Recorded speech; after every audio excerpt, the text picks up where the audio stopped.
This is the stupidest piece of shit I've ever seen.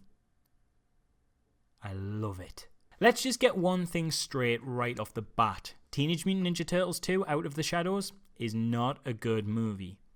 But it is a really bloody fun one. Now look, I'm going to warn you, this review is going to be in some ways biased. I'm going to forgive things in this movie that I might not in others.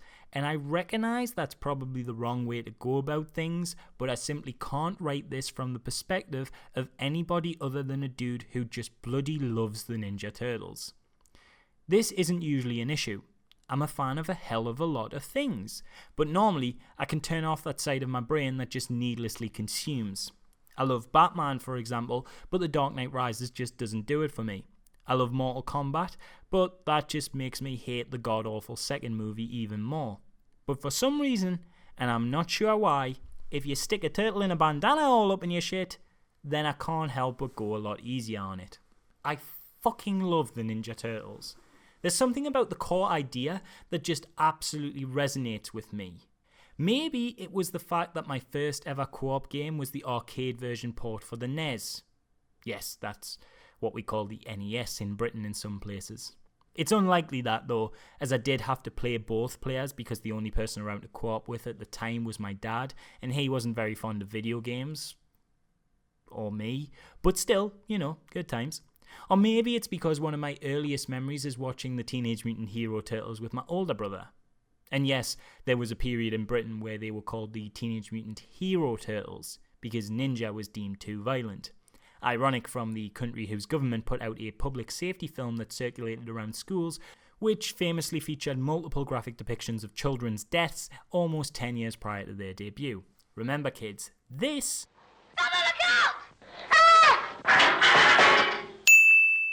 A-OK. This... Get the fuck out of here with that depraved shit, you sicko. Anyway, whatever the reason, whenever a Ninja Turtles film comes out, no matter how bad it looks, I get irrationally excited and lap it up like a ginger who's just been offered shade and water after a brief but terrifying stint outdoors. And so far, I've enjoyed every one of them. Yes, even the CG film. Love that shit. Yes, even the last movie. It wasn't good, but I enjoyed it. And yes, even Turtles... Well, okay, not Turtles 3. Never Turtles 3. Fucking spotty looking turtles going back to feudal Japan bullshit. Stupid looking piece of crap Splinter looks like some Five Nights at Freddy's extra. And don't get me started on that fucking nobody villain.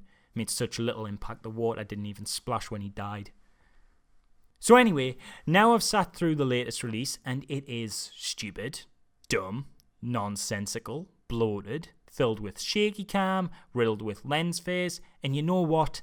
I came out with a big daft smile on my big daft moron face. You happy?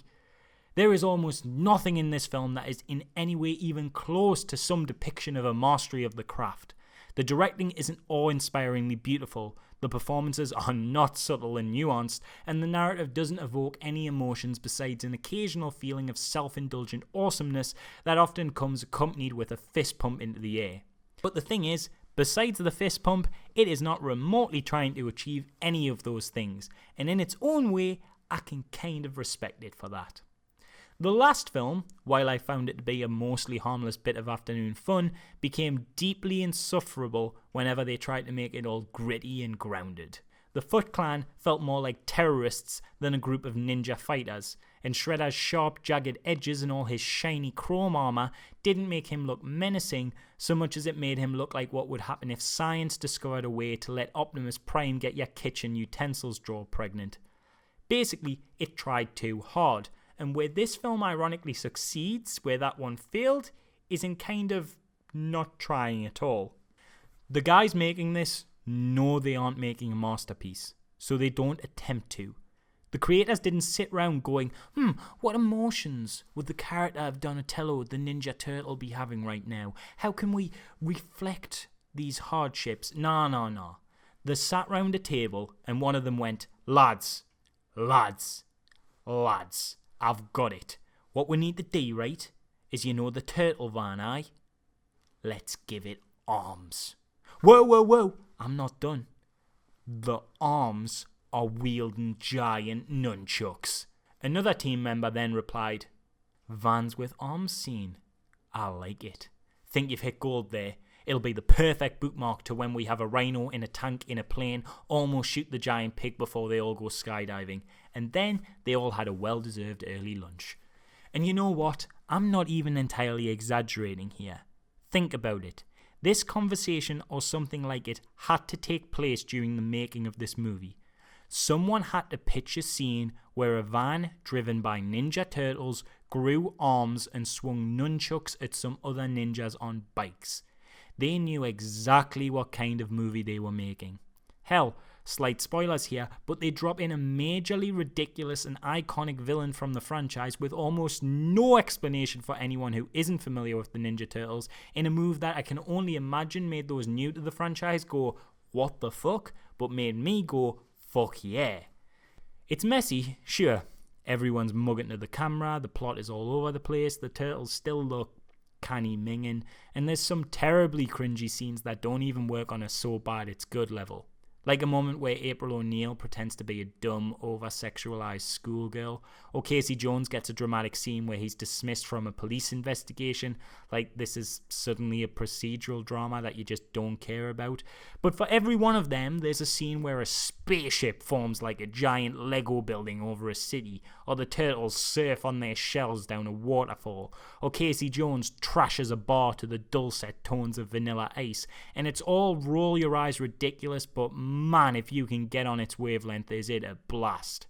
I don't think it's as good as the first live-action Ninja Turtles movie, because I would argue that that might actually be a good film and not just a fun one, though I'd have to watch it back because that might be my rose-tinted glasses talking. But as bad as this film was, and honestly, I know this sounds odd with how much I've sung its praises, I'm not actually recommending it. It is bad, but I'd be lying if I didn't say I had a real good afternoon with this one. If you can get into the mindset of just wanting to watch the Ninja Turtles make stupid cheesy jokes and fight stupid cheesy villains, then you can have a great time. If you're not a fan of the franchise or just don't think you can get on that track, then fair enough. This film has nothing for you. Except maybe a performance by wrestler Sheamus that's better than anything he's done in WWE for years.